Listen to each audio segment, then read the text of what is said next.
আমার এই ভিডিওটা হলো যখন আমরা গোয়ার একদম কাছাকাছি, মানে আমাদের স্টেশন মাডগাঁও। অলরেডি আমরা গোয়াতে ঢুকেই গেছিলাম, বাট মাডগাঁও আসতে আর কিছুক্ষণই বাকি ছিল। তো আমরা কিন্তু স্টেশন থেকে নেমে পড়েছি, আর আমাদের কিন্তু প্রচুর লাগেজ ছিল, তাই নিতে হয়েছিল এই ট্রলিগুলো। তো এখান থেকে বেরিয়ে আমরা বাইরের প্যাসেজটাতে অপেক্ষা করছিলাম, আর ওখানে চলে এসেছিল অলরেডি আমাদের জন্য দুটো কার। ট্রেনে জার্নি করার জন্য আমাদের কিন্তু জার্নিটা অনেক লং হয়ে গেছিল, আর আমরা কিন্তু প্রচুর পরিমাণে টায়ার্ডও হয়ে গেছিলাম। আমাদের ভিলা থেকে দুটো গাড়ি পাঠিয়ে দিয়েছে, তো আমরা বসে পড়েছি। তো অনেক টায়ার্ডনেস নিয়ে শেষ পর্যন্ত আমরা পৌঁছে গেছি। এখন আমরা আমাদের ভিলাতে যাচ্ছি। সাথে থাকো আর দেখতে থাকো কিরকম আছে আজকে আমাদের থাকার জায়গাটা।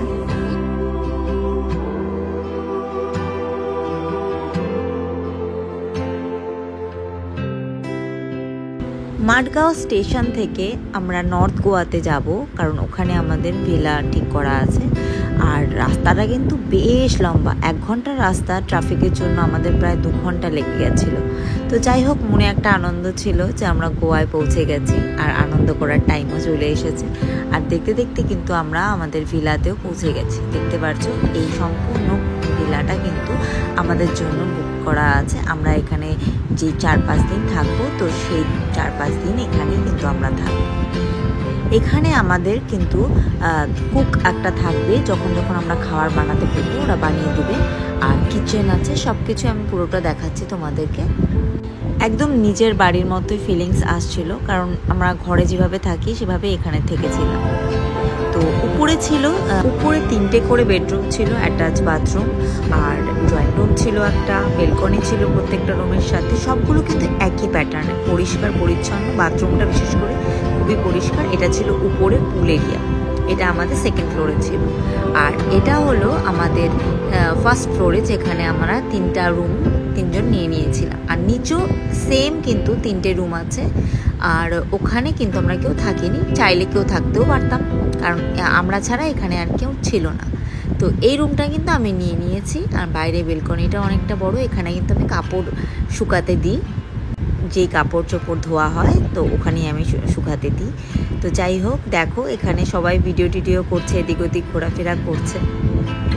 যেহেতু আমি বললাম যে বাথরুমটা কিন্তু খুব ক্লিন ছিল, তো দেখো দেখতেই পাচ্ছি। তো ফ্রেন্ডস, আমরা এখন একদম রেডি বিচে যাওয়ার জন্য। আমরা এসে স্নান করলাম, কারণ এত মানে এই এতদিনের জার্নি ভালো লাগছিল না, তাই একটু গরম জল দিয়ে স্নান করলাম।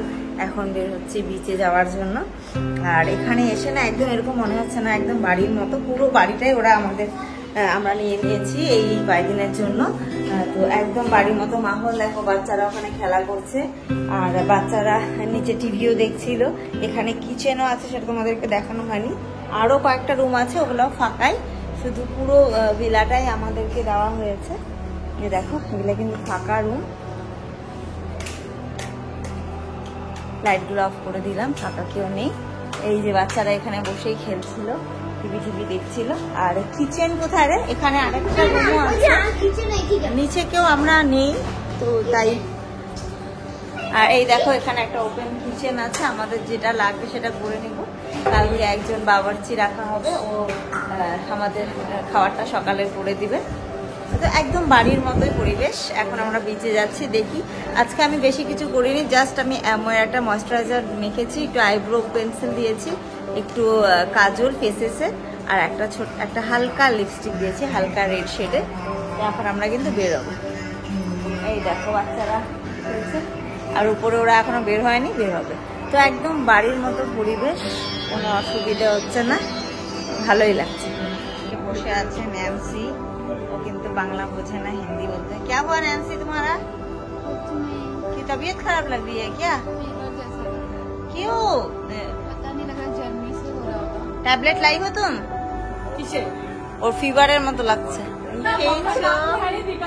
और ये वाला मेरा पुराना है, पुराना पहन चुकी हूँ, नया नहीं है। ওরা বলছে আমি ফ্রক পরেছি, ওরা প্যান্ট, কিন্তু আমি বললাম যে এটা আমার পুরনো ড্রেস, আসলাম একটা নরম ড্রেসই পরলাম, এটা আমি একবারই পরেছি পুরীতে, ওটা একটু ইউজ করলাম। আর এই যে তোমরা তো জানোই এই হলো সায়নী, হাই করো, ये है नैन्सी, हम लोग एक साथ एंजॉय करने वाले हैं बहुत। তো তোমরা সবাই দেখো আমাদের ভিডিওগুলো, আর তোমরা যদি আসতেও চাও বা এই ভিলাটা বুক করতে চাও সেটাও আমি ইনফরমেশন তোমাদেরকে আমি পুরোটাই দিয়ে দিব। দেখতে পাচ্ছ এই পুরো ভিলাটাই কিন্তু আমাদের জন্য বুক করা হয়েছে।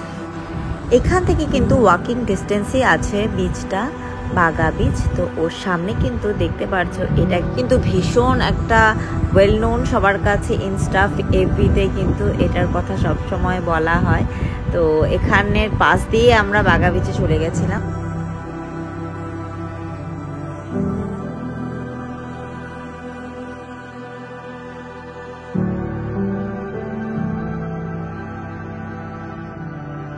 গোয়া বিচে আমরা ঢুকে পড়েছি। আর এটা হলো গোয়ার সমুদ্র।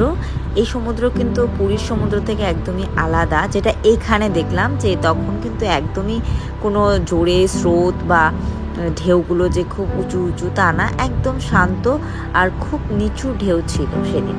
তো আমরা সবাই মিলে এখানে অনেকক্ষণ এনজয় করলাম, জলটাকে একটু চারপাশের পরিবেশটা দেখলাম, খুব ভালো লাগলো যে এখানে খুব জাঁকজমকপূর্ণ একটা শহর।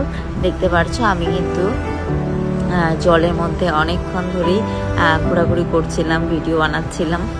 তারপরেই কিন্তু আমরা ফিরে গেছিলাম ডিনার করার জন্য। যেহেতু আমরা এতদিন টায়ার্ড ছিলাম, এত জার্নি করেছি, তাই আমরা আর বেশিক্ষণ থাকিনি, আমরা সোজা ঢুকে পড়েছিলাম একটা রেস্টুরেন্টে। তো ওখানে আমরা খুব ডিলিশিয়াস লাগলো খাবারটা, তো সবাই খুব ভালো করে পেট ভরে খেয়ে দিয়ে তারপর ফিরে গেছিলাম আমাদের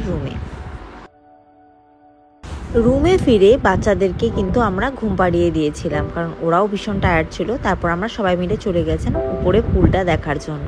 কথায় কথায় আমরা কিন্তু এক এক করে সবাই পুলে নেমে পড়েছিলাম, আর সেই তখন বাজে প্রায় 1:30। আর ওই সময় আমরা সবাই পুলে, এই দেখো পা কিন্তু জলে ভেজাচ্ছিলাম, এই করতে করতে আমরা কিন্তু নেমেও পড়েছিলাম। এরকম যে একটা দিন আমরা কাটাবো, মানে রাত একটা কাটাবো, ভাবতে পারিনি কোনোদিনও। তো এক এক করে নামতে নামতে প্রায় সবাই আমরা নেমে পড়েছিলাম জলে। শুধুমাত্র আমার হাজব্যান্ডই নামেনি আর এক দাদা নামেনি, বাকি কিন্তু সবাই নেমে পড়েছিল এই পুলে। তখন কিন্তু একদম 1:30। তারপরে ওখানে ছিলাম প্রায় 2টো অবধি, বলতে পারো ফুল এনজয় করেছি আমরা সবাই মিলে। আর আমার এই ভিডিওটা কিন্তু এতখানি থাকবে, খুব তাড়াতাড়ি নিয়ে আসবো নেক্সট আপডেট। হ্যালো ফ্রেন্ডস, এখন 2টা-2:30 বাজে, আমরা সুইমিং করলাম। আবার খুব তাড়াতাড়ি নিয়ে আসবো আমার নেক্সট ব্লগ। তাহলে বাই বাই।